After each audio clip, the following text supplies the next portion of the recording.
Hello, everybody. I'm Norma Hatfield, and I'm with the Kinship Families Coalition of Kentucky. And I am here with Dr. David Weisenhorn, and we're going to talk about a series of workshops. Today is, I believe, workshop 3, Rebuilding a Family, and it's in a series of classes called PASTA, or Parenting a Second Time Around. And we wanted to highlight these. We're not going to teach the class. We're just going to give you a little bit of information about the different workshops because we think that they're very valuable, whether you are an instructor at school, you're working in a support group, a lot of variety of different areas, or you're a caregiver that just wants to get more information and resources. So again, today is part 3. And David, would you like to introduce yourself? Let's kind of start there. Yeah, sure. So as Norma mentioned, I'm David Weisenhorn. I'm a senior extension specialist for parenting and child development. I work here at the University of Kentucky in the Department of Agriculture, but in the Department of Family and Consumer Sciences Extension. One of the unique things about Extension is that we have a University of Kentucky's Extension office in every county in the state. So all 120 counties in Kentucky have an Extension office. And we have personnel that work there and offer this curriculum, which is a 8-series workshop that can be done. And I think for most offices, and I'll say most because each extension office is a bit unique, but they offer that through the span of about 12 months. So right at a year, it might take to work through this curriculum, PASTA. So before we really get into the workshop itself, let's kind of get a little more information. If you're interested in any of the classes, you're going to contact your local cooperative extension office. Is that correct? Yes, that is correct. Unfortunately, I don't know every extension office that's running a support group right now, while most of them are trained in the curriculum and able to provide it. Some are running those PASTA groups right now. Others might just be waiting for that phone call, waiting for that interest within the community. So yes, in order to find out if there's a group like this available in your county, the easiest thing to do is to reach out to your local county extension office and just ask if there is a group. And if not, maybe you could ask when they might be starting a group, because you're asking, and I do encourage you to ask, your asking could very well be what begins the next group. Okay. And these are free, correct? If I'm a grandmother and I'm interested in this, these are free?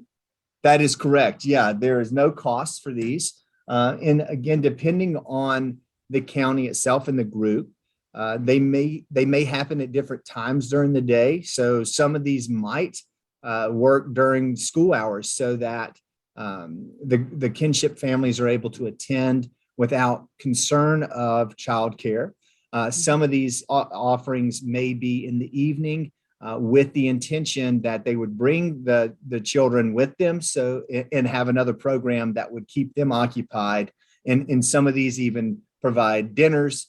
And so again, it does vary depending on your county, but yes, free of charge to attend for sure. And they may even include dinner. So it's worth reaching out and finding out. Yeah. I've got lots more questions, but let's dig into the workshop itself. Why don't you share more about rebuilding a family and kind of step back? You know, we have done some other videos about the first 2, which it started out with, it wasn't supposed to be like this. And then the second one was getting to know you. And now we're at rebuilding a family. Can you kind of elaborate a little bit more about what this is about and how these workshops build upon each other?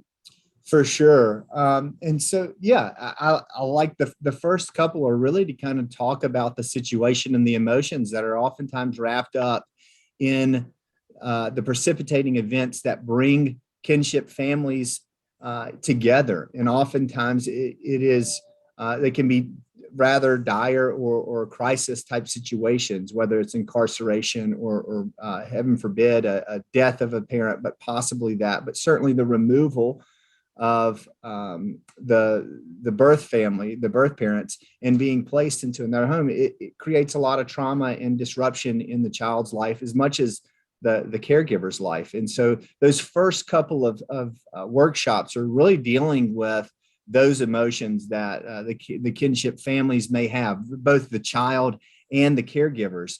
And this third group is kind of advancing past, once we're starting to deal with some of the underlying issues. Now we're getting to the point to where we need to talk about how we're going to move forward. And that is making sure that this family is gelling as a unit. And so it is a rebuilding of a family. There's new parental figures.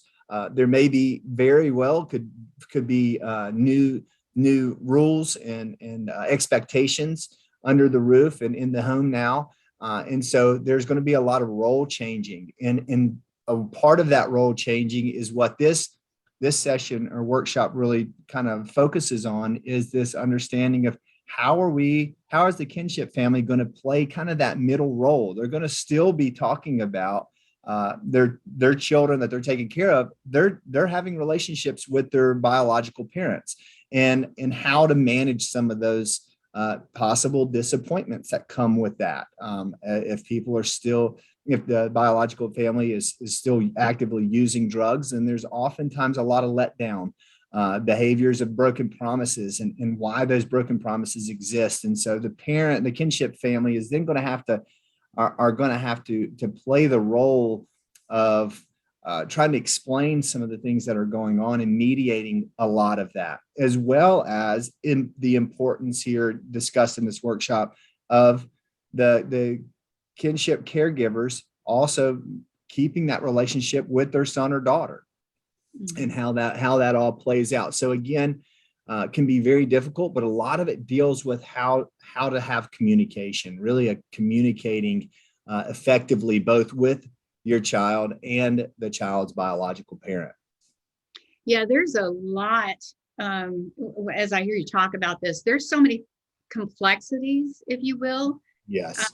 that you're dealing with from so many different places. And one, I think it's important to have a support element or a support group or a support person, somebody that you can talk with, so that you can process them. The frequent things that I hear is, well, first of all, I don't get to be grandma anymore. Now I'm the disciplinarian. Mm-hmm. And the child's getting used to that whereas if they came to your house before, and your grandma and grandpa as an example, and it was always yes, yes, yes, whatever it is you want. And then all of a sudden it's like, no, you can't have dessert. You've got to eat your dinner. And the child's kind of confused. And I mean, all the roles are changed, and that gets to be, a lot of things that you're navigating. And then you're dealing with the emotional piece of, like you said, there could be potential disappointment if changes aren't occurring with the biological parents. And you're having to process that, and you're also still trying to keep the child secured and keep everything positive. I mean, there's just so many aspects. And even, one that I think that a lot of people don't think about is, what about me as a caregiver? And nobody likes to say that. Nobody likes to say, I'm going to, I hate to say selfish and think about me, because most of the time we don't. But you also have to think, I just went through a bunch of stuff. Sure. And while I'm trying to do all these other things, so how do we rebuild a family with all these dynamics and complexities and things like that? I mean, is there anything I missed? Or is there too much in there for this particular workshop? Or no, that is exactly what we're talking about. It is a big ball of wax, and I think one word I would never use to describe kinship parenting is selfish. And so I appreciate what you're saying, Norma, because you're right. There is that piece of us that just decides that, hey, wait a minute, what about me? And that is a critical variable in this equation, in this new rebuilding of a family. If you're not well taken care of, it won't last very long. And so it's important in some of those relationship dynamics that, some of this frustration I have, maybe it is a frustration that I have with my son or my daughter because of the situation that we're in, or some of the choices that were made.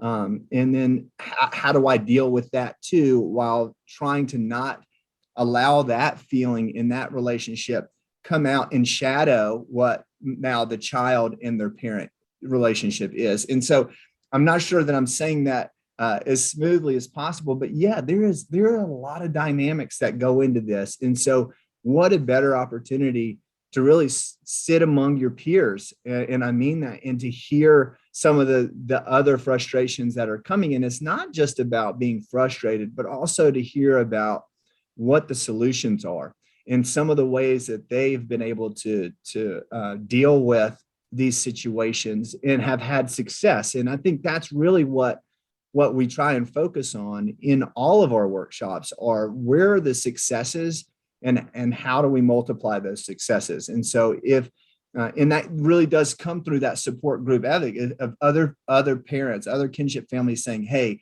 this is what has worked for me, or I had a similar situation and this is how I responded. And maybe it didn't work so well, so maybe this isn't the best approach to take. And really just playing that out amongst those that are a part of the group. And it really is, it's amazing the successes that are identified that maybe we wouldn't ever find otherwise. Yeah, I as I mentioned a moment ago, I personally have felt all these emotions. You can't be human and not at least feel them a little bit. And everybody processes and deals with things differently. But in general, with all the caregivers that I've talked to out there, I think anytime that you stop what you're doing in your life and you take care of a child, regardless of what's going on, I feel like that is service, that is selfless. But internally, at times when I had all this stuff going on, I just caught myself when I wanted to have my moment to cry, if you will, just to process everything that happened around the situation, because it's sad. That's when I thought, okay, Norma, quit being selfish, but you do have to also, you have to give everybody their self-love, their self-care, so they can continue doing what needs to be done. And Kentucky definitely has a high number of kinship families that are out there and they're trying to do their best. One thing, as we're talking about processing emotions and sharing and things like that in these workshops, can you talk a little bit more about the facilitators, and is it a safe space to really share, and how does that work, those dynamics? Yes, really good points to bring up for sure. One of the key things to note, and I want all the audience to hear, is that the FCS agents, the Family and Consumer Science, as FCS shortened, FCS agents are not licensed therapists. So I appreciate you bringing that up. This is not a therapy group. They will facilitate discussion, and the intention here is not necessarily to come and process a bunch of those emotions. However, that does happen organically as conversations take place.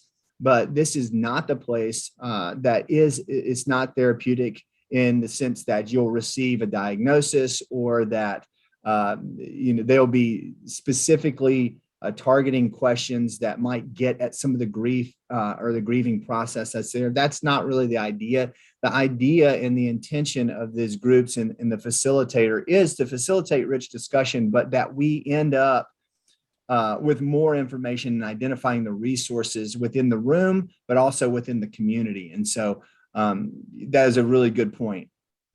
Yeah, a lot of support groups, they kind of set their own rules and they set their own tones. And there's an expectation in most cases, that what happens and what's said in the room stays in the room, because you're there so that people can share and learn. But I think it's just important for people to know when they go in, expectation wise, that's what you're going to be able to do. You're going to be able to share, you're going to be able to learn, you're going to be able to network with other folks and hear about, potentially, depends on how the conversation goes, even other resources that are local in the community. But you're also going to spend some time talking about something that's very near and dear, which is parenting a second time around. Absolutely, Norma, and I couldn't have said that any better. I think networking is a key to a large part of this, is really trying to knit yourself into a community of others that are in similar situations. And while at times that situation might feel dire or desperate, the reality is that there's strength in numbers. And once you begin to knit yourself into that community, it's such a powerful force that really helps stand you up and keep you strong. And so, yes, this is exactly what you've said is exactly how these groups go. And so if you're early on, some of these groups might have an open door policy, meaning that people can come any time that they have it. New members might be able to be there. And there is an expectation that what's shared in the group stays in the group. But as you also mentioned, if you are there in that group, maybe they get to form their own rules in how we share and what we share. One of the things that I would always suggest is try not to share things that you'll later feel regret for in the evening, not necessarily because the people that were hearing it shouldn't have heard it, but maybe just how personal that is in nature to you. And so making sure that you're only sharing what you're comfortable with the group is always a good measure. Yeah, I can't, I've talked about this multiple times. I'll talk about it even when we talk about the series of workshops here. I can't say enough about support groups, because when my kiddos went into the system, my grandkids, the one thing I was desperate for immediately was information. I didn't know who to talk to. I didn't know how things worked. All I was told is, this was on a Thursday morning, is give us information for background check and be in court on Monday. I didn't know if I was supposed to have an attorney. I didn't know if I was going to be allowed to speak to the judge. I didn't know how anything worked. Didn't know what a home assessment was, all of those kinds of things. And then I had just my own emotions about what I heard had happened. And I just wanted to see my grandkids and I wanted to be safe. So there's so many things there. And I think, having that network wherever that can be, is just, I think that's how you really get through things. Do you have to speak? How do the workshops work? Are they, you have a book and you have homework and you've got to be prepared, or is it you show up and do I have to talk? You're going to put me on the spot and give a speech up front. How do these work? Yeah, we really want it to be as easy and as beneficial as possible. And so there's no work, there's no book involved in this. It really is come as you are, show up, whether you are in great spirits or you feel like this is the last place you want to be and the last thing you want to do. We are happy to see you however you show up. The idea is that the information will be given to you. And really what happens as these workshops grow is that the members, the participants, they come and they say, this is the information I need. Norma, what you shared here, it was perfect, right? Because when this happens, many of the families have no information, have no understanding how the system works, no idea of what the next step is. And so what happens is all of those question marks begin to form. And so as they begin asking what the way that this whole series is designed is that we would then provide those resources and identify those resources within your community that can help target the pain points that are taking place within the members. And so really, yeah, no homework, nothing to do other than to just say, hey, I could use some help, or I need this number, or I could use an attorney, or, how do I get a parent teacher conference? So, I mean, it really covers the gamut there. Now, so you have to come in person. I'm thinking about COVID. How does that work? Is it something I can just look at on my computer and participate through Zoom or something, Facebook, or do I have to be in person? Well, and that's going to depend a little bit on the county, the extension office that's running it. So there may be a real desire for, prior to COVID, all of these were face-to-face, and that seemed to work great. Then COVID hit and everything kind of shifted to that online Zoom call. Now we're back to doing face-to-face. I believe there are some counties that have a hybrid approach, and some kinship families say, you know what, I don't feel comfortable going face-to-face yet, but I'll Zoom in. And so some of them are Zoomed in and some of them are face-to-face. So the best answer, although it doesn't feel like a very direct answer, is to again contact your local county extension office and ask them what their format is. And if you have a preference, be sure to make that known, because my understanding right now is that we can accommodate both, either or. However you feel most comfortable attending, we want you to be able to attend that way. Yeah. Which I think is great. It's great. Not everybody has the same situation. With what's going on, you have young kids and they might not be in school, or you have kids in school, or you have to work. So an evening, it's nice to just have choices and really just you go and you ask what's available, and that's how you get signed up or get a class signed up at some point. And as easy as that sounds, it can be difficult especially if you're of a generation that didn't feel comfortable asking for help. Asking, really, if you'll ask, a lot of times what we try to do is to accommodate however we can. So if you'll ask us, most of the time we'll be able to accommodate. Yeah, I think that's wonderful, and we really appreciate the classes that are out there, and that you all have kind of taken this on. So I wanted to tell everybody that today we were talking about the third workshop in a series of 8, and it's called Rebuilding a Family. And the whole class is called PASTA, or Parenting a Second Time Around. We will put a link out there so that you can go and look up the co-ops and kind of drill down and see what's out there or who to talk to.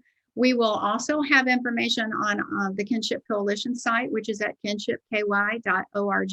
And we also have on the Kinship site a tab for support groups. And a lot of the cooperative extension offices are actually there as well. So we have a lot of different ways. And if you're not sure, you can message us, or you can send us an email on the coalition site. But David, I really appreciate your time. And I know we're going to be talking about more workshops here in the future.